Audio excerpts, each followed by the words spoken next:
मिलने की आरज़ू है तो खुद को मिटा के देख, पर्दा नसीन गर है तो पर्दे में आके देख, पर्दा नसीन गर है तो पर्दे में आके देख। पीले शराब शौक से, शराब का नाम आया तो शराबी लोगों के कान सतर हो गए। अब तो गुरुजी ने शराब के ऊपर कह दी। पीले शराब शौक से मस्ती में झूम के, एक कोई भक्त था, गुरुजी शराब छुड़ा दो। आइए उसी भक्त के ऊपर शायद गुरुजी ने ये पॉइंट दे दिया हमें आज। पीले शराब शौक से मस्ती में झूम के, उतरे नहीं नसाबो सागर चढ़ा के दे, उतरे नहीं नसाबो सागर चढ़ा के दे। इस शराब को हम आज पीते हैं और ये तो कल उतर जाती है। आज पीते हैं कल उतर जाती है। और गुरु की शराब ऐसी है कि एक बार पियो कभी उतरती ही नहीं। 100 बोतलों का नशा होता है इसमें। इसीलिए लोग अध्यात्म में राजा महाराजा आते हैं। क्यों? वो शराब कभी नहीं उतरती है, वो नशा कभी नहीं उतरता है। हम पे चढ़ी, हमने गुरुजी क्या हो गया, ये बोले क्या हो गया, हमने 100 बोतल इकट्ठी, हमने एक ढक्कन नहीं पी, ये 100 बोतलें कहाँ पे आएगी। बोले अब ले और आनंद ले। हम लोग शराब आनंद के लिए पीते हैं और उसमें एक बोतल में इतना आनंद, 100 बोतल में कितना है। तो बता तुम्हें कौन सी बोतल वाली चाहिए, एक बोतल या 100 बोतल? 100 वाली चाहिए। यो एक बार पियो कभी उतरे ही ना। जब आज पिए थे फिर रुपया खर्च करे और में फिर रुपया खर्च नहीं करने, सिर्फ एक बार पी ली जिसने। वो शराब किसने किसने पी है? मीरा ने पी है, प्रहलाद ने पी है, सिमरी ने पी है, हैं? जिन भक्तों के नाम है, चूड़ाला ने पी है, सती अनसुईया ने पी है। वो शराब पियो एक बार को। वही शराब तो पिलाने हम आए हैं। ये शराब तो रोज की है।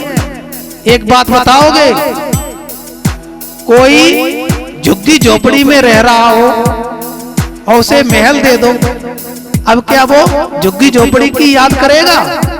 नहीं करेगा। हैं? कोई खरारी खटिया पे सोए रहो, डल्लब के गद्दा दे दो, खरारी खटिया की याद करे? नहीं करेगा। जो कक्कड़ पत्थर बीन रहा हो उसे हीरा पन्ना पुखराज बिनवा दो, क्या वो कंकड़ों की याद करेगा? नहीं करेगा। तो ये गुरुदेव, अभी तक तुम कंकड़ खा रहे थे, अभी तक तुम पत्थर खा रहे थे, अब तुम्हें एक ऐसा हीरा पन्ना पुखराज खिलवा दे, जिंदगी में कभी नहीं भूल पाओगे। वो गुरु महाराज का वो नशा है, एक बार पिए फिर ना उतरे। प्यारे, पीले शराब शौक से, मैंने गुरुजी ये शराब कब होती है, कब पिलाई जाती है? मेरे गुरुदेव क्या कहते हैं? जब आधी रात होती है तब सारी दुनिया सोती है, जब आधी रात होती है तब सारी दुनिया सोती है, उस वक्त शराबे नूरानी भर भर के पिलाई जाती है, उस वक्त शराबे नूरानी। नूरानी कहते हैं आत्मा की, आत्मा का जो आनंद है, आत्मा का जो परमानंद है, आत्मा स्थिर है, आत्मा कभी मरती नहीं है, इसलिए उसका आनंद कभी मरता नहीं है, इसलिए उस आनंद को चाख लो तो ये छोटी मोटी झोगी झुप्पियों की सुखों की कभी याद भी नहीं करोगे। उस महाराज का नशा पालो तो कभी इन नशों की तरफ इच्छा भी नहीं होगी।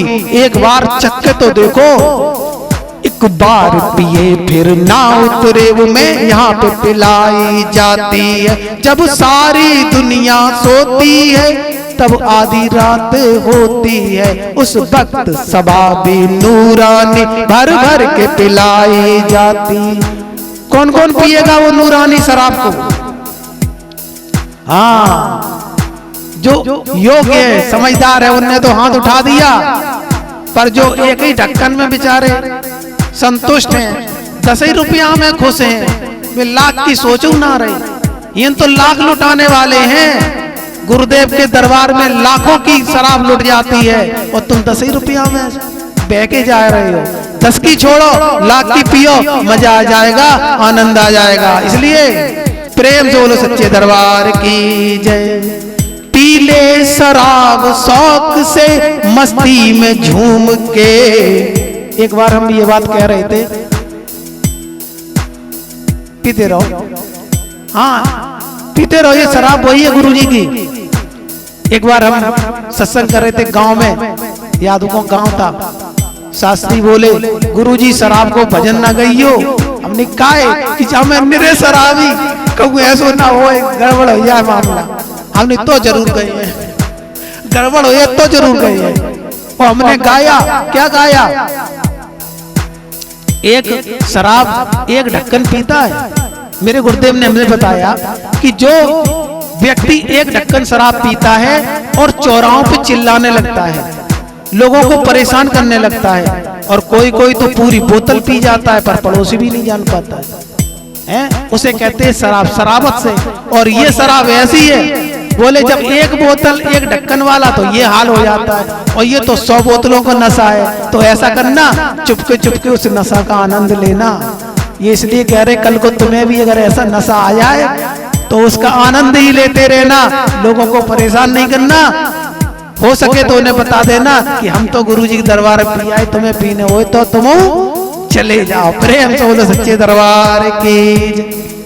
पीले शराब शौक से मस्ती में झूम के, उतरे नहीं नसाबो सागर चढ़ा के दे। उतरे नहीं नसाबो सागर चढ़ा के दे। मिलने की आरज़ू है तो खुद को मिटा के दे। मिलने की आरज़ू है तो खुद को मिटा के दे। मस्जिद खुदा का घर है कहते हैं शेख जी। जैसे मंदिर में पुजारी होते हैं, मस्जिद में शेख जी होते हैं। तो शेख जी क्या कहते हैं? मस्जिद खुदा का घर है कहते हैं शेख जी। पर मेरे गुरुदेव क्या कहते हैं? खुद में खुदा का घर है खुद को मिटा के देख। खुद में खुदा का घर है खुद को मिटा के देख। खुद में खुदा का घर है खुद को मिटा के देख। अभी भजन गाया था, मुझ में राम तुझ में राम। हाँ, खुद में ही है। खुद में खुदा का घर है खुद को मिटा के दे। खुद में खुदा का घर है खुद को मिटा के दे। मिलने की आरज़ू है तो खुद को मिटा के दे। मिलने की आरज़ू है तो खुद को मिटा के दे। और कौआ से हंस बन रहे सतगुरु के पास में। कौआ से हंस बन रहे।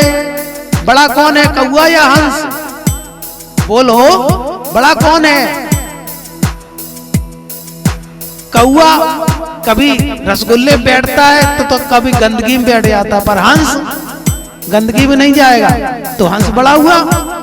तो गुरुदेव तुम्हें गंदगी से निकालकर हंस बना देते हैं। कौआ से हंस बन रहे सतगुरु के पास में। तालिबे दीदगर है तो सजदे में आके देख। मिलने की आरज़ू है तो खुद को मिटा के देख। पर्दा नसी नगर है तो पर्दे में आके देख। और अंतिम कड़ी को सुनकर तुम खुश हो जाओगे। क्या? जो तुझको देखता है तू उसको देख ले।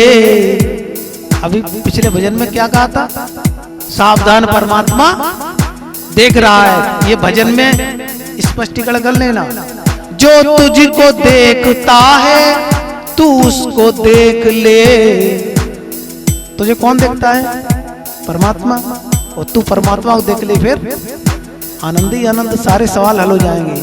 जो तुझको देखता है तू उसको देख ले। दरियाए इश्क लहर में गोता लगा के देख, दरियाए इश्क लहर में गोता लगा के देख, दरियाए इश्क लहर में गोता लगा के देख, मिलने की आरज़ू है तो खुद को मिटा के देख, मिलने की आरज़ू है तो खुद को मिटा के देख।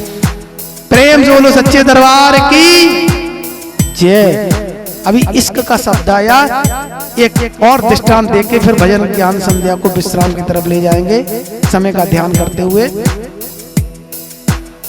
प्यारे भक्तों, सबसे पहले क्या होती है हमारी शादी होती है।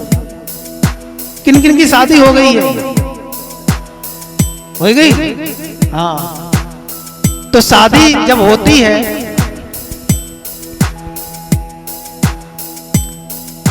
तो सबसे पहले क्या होता है? रस्म, पहली रस्म क्या है? टीका। सोई तो होती है, टीका चढ़ता है? अंतर से समझना ध्यान से, ये बहुत अमूल्य खजाना आ रहा है, इसके बाद विश्राम हो जाएगा। सबसे पहले क्या होता है? टीका चढ़ता है।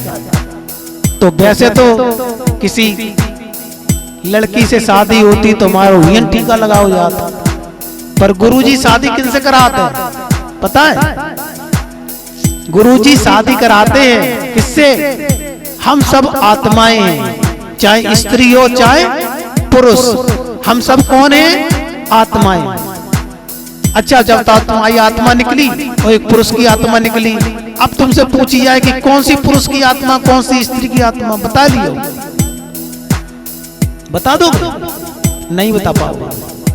अरे आत्मा तो बहुत बड़ी बात है। अगर हड्डी का कंकाल भी तुम्हारे सामने खड़ा कर दिया जाए और पूछा जाए कि कौन हड्डी का कंकाल स्त्री का है, वो कौन पुरुष का, वो भी नहीं बता पाओगे, क्योंकि हड्डियां दोनों की एक तरह होती है, होती नहीं होती? तो इसलिए हम सब आत्माएं, चाहे स्त्री की हो चाहे पुरुष की हो, तो स्त्री की जो आत्मा होती है उसकी, या पुरुष की आत्मा होती है, उसकी शादी होती है परमात्मा से। वो कौन कराता है? सतगुरु महाराज। तो सतगुरु महाराज स्त्री की शादी कराते हैं, पुरुष की शादी कराते हैं किससे? परमात्मा से। तो सबसे पहले क्या होता है? टीका चढ़ता है। टीका माने टिकना। गुरुदेव जब दीक्षा देते हैं, तीसरा नेत्र की ज्योति जब दिखाते हैं और कहते हैं यहाँ टिक, टिक माने रुक। जब हम अपने ध्यान को वहां रोकते हैं तो मेरा पहली रस्म पूरी हो जाती है, मेरा टीका चढ़ जाता है, हम कुंवारे नहीं मरते हैं। पहली टीका चढ़ता है तो टिको यहाँ। और दूसरी रस्म कौन सी होती है? टीका के बाद क्या होता है? लगुन। हाँ, लगुन आई, हरे हरे याद है? तो दूसरी रस्म होती है लगुन। लगुन माने लगो और गुनो, लगो और गुनो। जो सतगुरु महाराज ने तुम्हें टीका दिया है उस पे टिको और उसमें लगो और उसे गुनो। गुनो माने समझो, लगो और गुनो, उसे कहते हैं लगुन। अब आपकी लगुन भी जब चढ़ जाए तो फिर लगुन के बाद क्या होता है? बाजे बजते हैं, कहते हैं इनके तो बाजे बज गए हैं। तो जिन लोगों को दीक्षा हो गई हो वो जानते हैं फिर कान के अंदर क्या होता है? बाजे सुनाई पड़ते हैं। तो जान लेना अब ब्याह होने वाला है, बाजे बजने लगे। किससे ब्याह? परमात्मा से। हाँ, तो यहाँ बाजे आ जाते हैं। तो अब तुम्हारे बाजे बज गए और इसके बाद होती है जयमाला। है जयमाला होते, तो जयमाला पड़ती है गुरुजी की द्वारा, उस आत्मा की परमात्मा के साथ में जयमाला पड़ती है। और जयमाला के बाद अंतिम रस्म होती है सुहाग रात। सुहाग रात में ऐसा आनंद आता है, इसीलिए शादी होती है। लेकिन सुहाग माने पति, पति की रात होती है। और तुम्हारा पति कौन है? तुम्हारा पति परमात्मा है। हम यहाँ पर उन स्त्रियों को भी परमात्मा का तिलक लगाते हैं। कृपा करके ये मत समझे आप, ये परमात्मा का तिलक है, इसमें कोई दोष नहीं है। इसलिए क्योंकि तुम अभी आत्मा की परमात्मा से तुम्हारी सुहाग रात होने वाली है। जब तुम दीक्षा लोगे, उस ज्ञान को अपनाओगे, उस ज्ञान पे मिलोगे, तो स्वर्ग रात में आता है आनंद और परमात्मा की रात में आता है परमानंद, जो कभी न जाए ऐसा परमानंद आ जाता है उस परमात्मा की स्वर्ग रात से। इसलिए प्यारे भक्तों, अगर वो तुम्हें परमानंद चाहिए हो तो सतगुरु महाराज से मिलके अपना परमात्मा से ब्याह करा लेना, तो रड़ुआ नहीं मरोगे, हाँ तर के जाओगे। प्रेम से बोलो सतगुरुदेव भगवान की जय।